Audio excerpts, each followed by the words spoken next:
je veux conclure l'étude commencée cette semaine avec cette histoire donc d'une identité à l'intérieur d'une identité. L'identité visible, masculine, l'identité invisible, féminine. Alors, à quoi ça sert finalement? Alors, tout simplement parce qu'il est absolument évident que le comportement d'un homme est directement lié à l'identité, c'est-à-dire à la conscience qu'il a de sa propre personne et donc de ce qu'il a envie de réaliser et de faire sur Terre. Parce qu'il est absolument évident que 99,9% des actions, en tout cas libres, qu'un homme entreprend, quand je dis libre, c'est-à-dire qu'ils ne lui sont pas imposés par des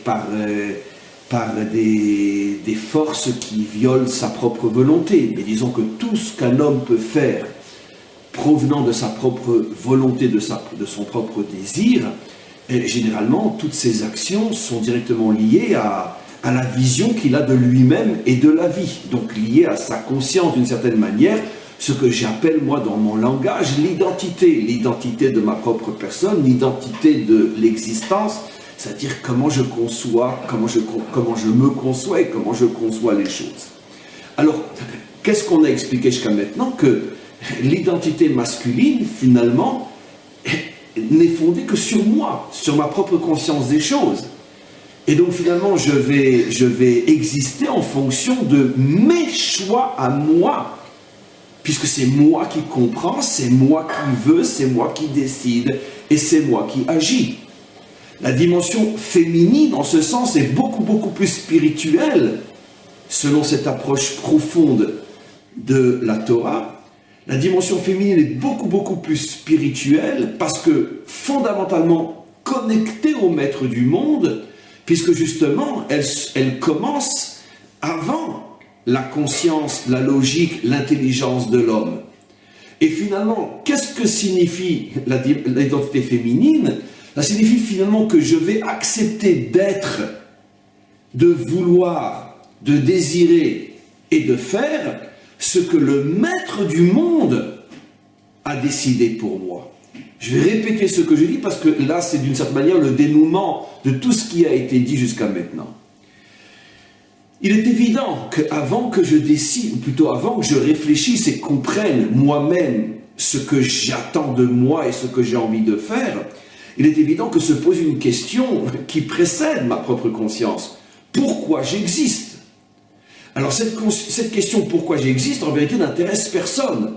J'existe, un point c'est tout. Maintenant, il faut bien faire quelque chose. Je vais décider ce que je suis et ce que je vais faire. Et même pour un homme qui est un homme extrêmement bien, dont la conscience est extrêmement raffinée, extrêmement élevée, malgré tout, si ce qu'il se décide de faire est, on pourrait dire, la conclusion de sa propre réflexion, ça restera, quoi qu'il en soit, une vie qui commence avec lui et pas avant lui. Maintenant, si je m'arrête sur cette question « pourquoi j'existe » et que j'ai le courage, peut-être pas d'y répondre, mais le courage de m'installer à l'intérieur de cette question, je vais vite arriver à une conclusion évidente. J'existe parce que j'ai été créé, et nécessairement celui qui m'a créé a forcément lui aussi ses propres raisons pourquoi il m'a créé. Et donc, il a lui aussi forcément ses propres raisons pourquoi j'existe. Et il a donc forcément ses propres raisons quant à la shlichut, c'est-à-dire quant à la mission qu'il m'a confiée. Et la raison pour laquelle j'existe, la raison pour laquelle j'ai été créé, la mission qu'il m'a confiée. Tout ça sont peut-être des choses très différentes des conclusions que moi j'atteindrai par ma propre réflexion sur moi-même. J'existe, un point c'est tout. Ce qui veut dire que les conclusions issues de l'identité féminine, qui signifie en français « qu'est-ce que le maître du monde attend de moi ?»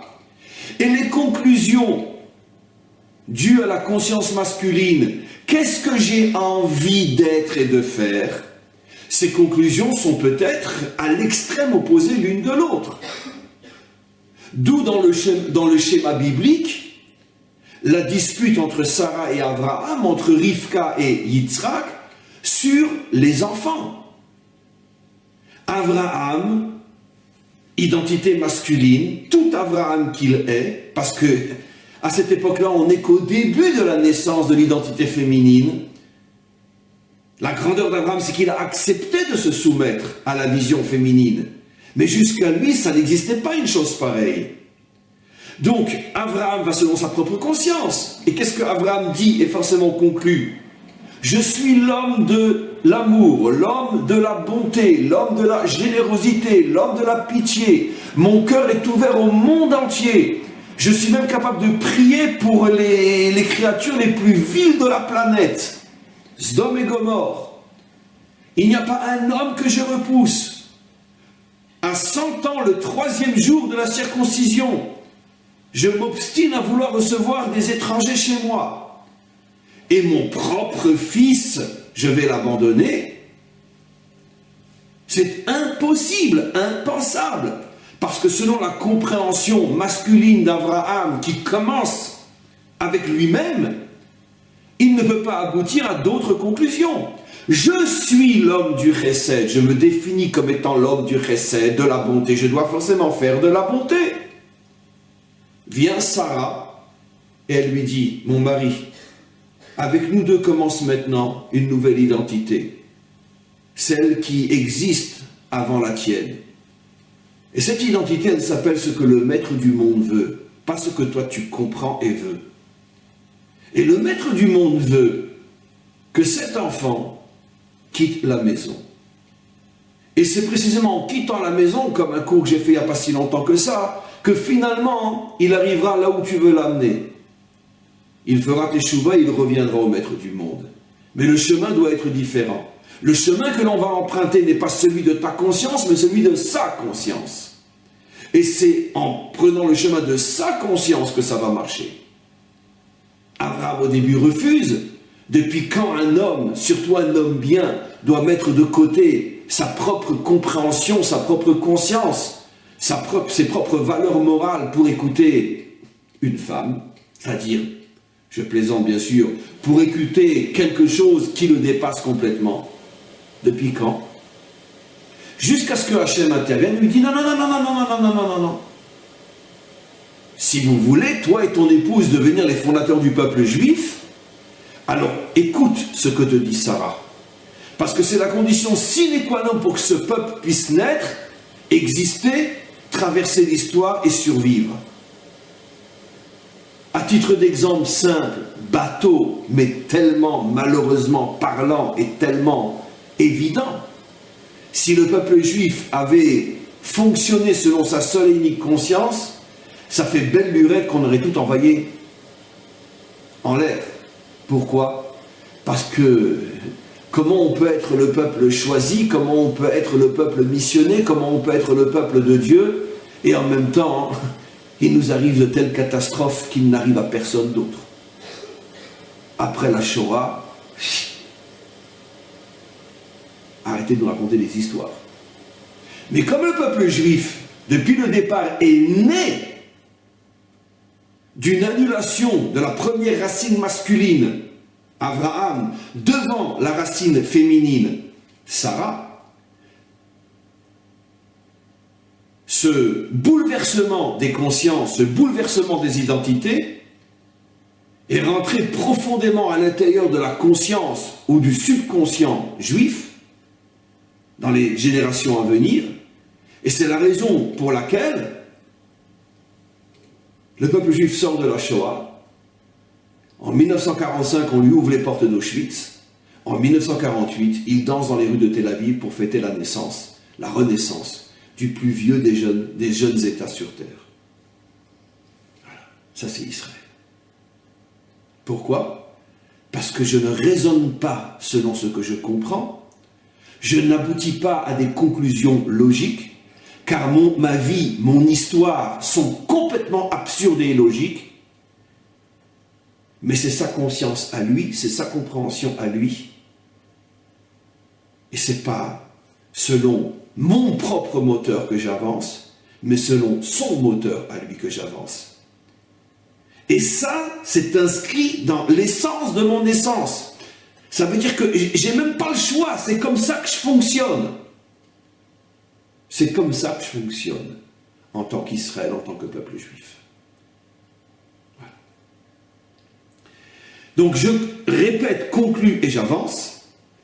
La dimension féminine signifie l'acceptation dans l'homme, en tant qu'individu et en tant que collectivité, peuple et nation, que ce n'est pas lui qui va définir ce qui est bien, mal, s'il faut aller à droite ou s'il faut aller à gauche, mais c'est celui qui l'a créé et donc mandaté qui va l'obliger à aller à droite ou à aller à gauche, que tu le veuilles ou non, que tu le comprennes ou non. Parce que ce n'est pas ta conscience qui est le moteur de ta vie, mais ma conscience qui est le moteur de ta vie, dit le Maître du monde, à chaque homme qui comprend ce que je suis en train d'expliquer. Et ça, c'est la dimension féminine. Une petite parenthèse, pourquoi le Maître du monde a mis cette conscience dans le féminin plus que dans le masculin? Très facile à comprendre aussi, j'ai commencé à expliquer hier. D'abord parce que le féminin représente, le vrai féminin, représente la pudeur, ce qui est caché, ce qui est intérieur, ce qui est profond. C'est justement la différence entre la conscience masculine visible et la conscience féminine invisible. Mais aussi dans la nature des choses. Une femme, dans sa nature, c'est vrai qu'il était une fois les femmes, bien évidemment, je ne parle pas de la femme d'aujourd'hui, mais une femme dans sa nature, une femme authentique, est beaucoup plus apte, a plus de facilité à se soumettre que l'homme. Soumission qui n'a rien à voir avec de l'oppression, qu'à Dieu ne plaise, mais soumission qui montre que la femme, dans sa nature profonde en tant que femme, a plus d'aptitude et de facilité à accepter que quelque chose qui vient d'extérieur à elle puisse lui imposer d'une certaine manière ce qu'elle doit être et ce qu'elle doit faire. L'exemple le plus extraordinaire, c'est tout simplement la maternité. Le fait finalement de prêter son être à quelque chose d'autre, même si c'est mon enfant et ma chair, mais d'une certaine manière, d'accepter de se faire boîte, réceptacle, pour que quelque chose d'autre qui me quittera sorte de moi, c'est une forme de soumission inimaginable. Inimaginable. On est tellement habitué à ce que ça existe autour de nous qu'on ne se rend même pas compte l'implication psychologique qui se cache dans la maternité. Et donc automatiquement, la femme dans son être accepte autre chose qu'elle-même et d'une certaine manière se donne pour quelque chose d'autre qu'elle-même. Et donc la dimension féminine est beaucoup plus à même à accepter une identité qui la dépasse que la dimension masculine qui lui ne connaît pas dans son être cette notion de se prêter à autre.